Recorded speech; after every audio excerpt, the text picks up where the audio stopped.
E houve tanta tristeza nesta parroquia que eu creo que agora o sonido da banda vai nos ir a alegrar, porque foi moi triste toda esta historia que nos pasou. Esperemos non volver a ela. Vos saludamos a todos e a todas. E hoxe vai a ser un experimento da banda, pero vamos a celebrar os 13 anos.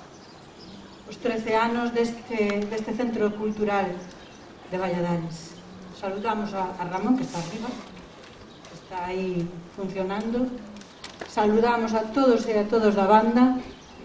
Moitas gracias, porque sempre contades con nós e nós con vos. Estamos todos, polo menos os que nos conocemos, estamos todos.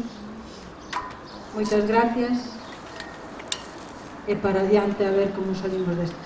E habemos de salir, porque temos moito ánimo e habemos de salir. Tanto para eles, como para os alumnos, como para as familias deses alumnos que puseron todos os medios e as posibilidades para que as clases se continuaran telemáticamente, en WhatsApp, en Zoom, en todos os medios, eles buscaron a vida. Entón, para todo o equipo de profesorado, alumnos e familias deses alumnos que usaron todos os medios, é posible de que a actividade da Unión Musical de Valladares, a Escola de Música, non parou. Por ese primeiro aplauso, por favor,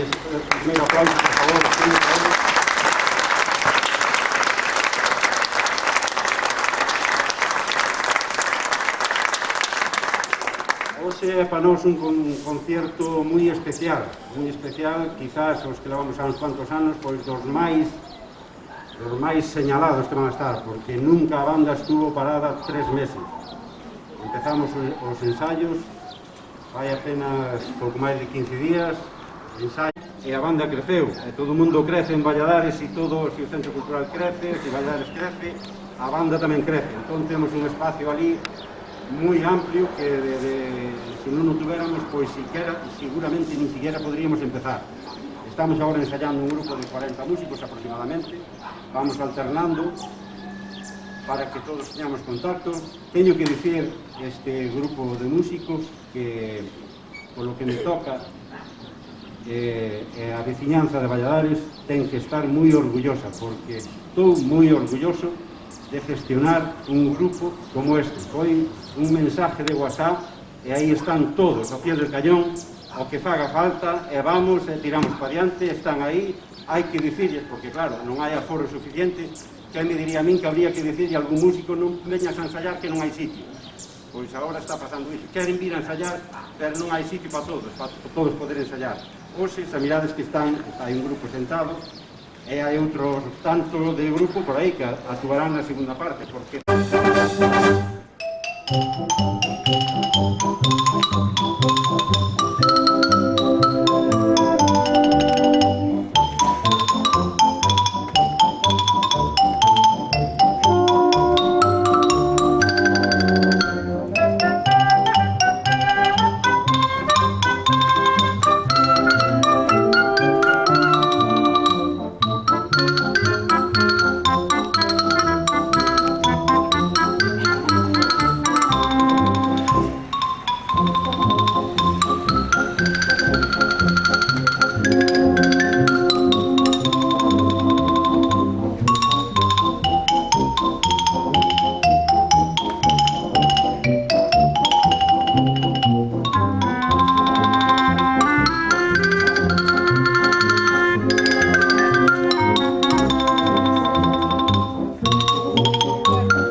Xa entra a segunda remesa da plantilla para facer a segunda parte do concerto.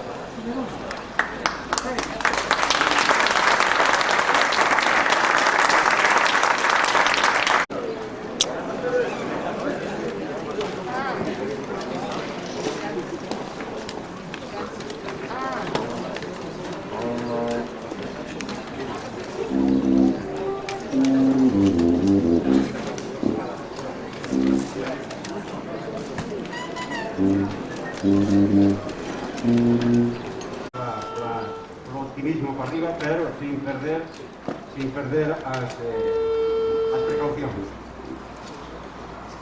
Van a empezar esta segunda parte do concerto co pasodoble Amparito Roca e Jaime Teixidor.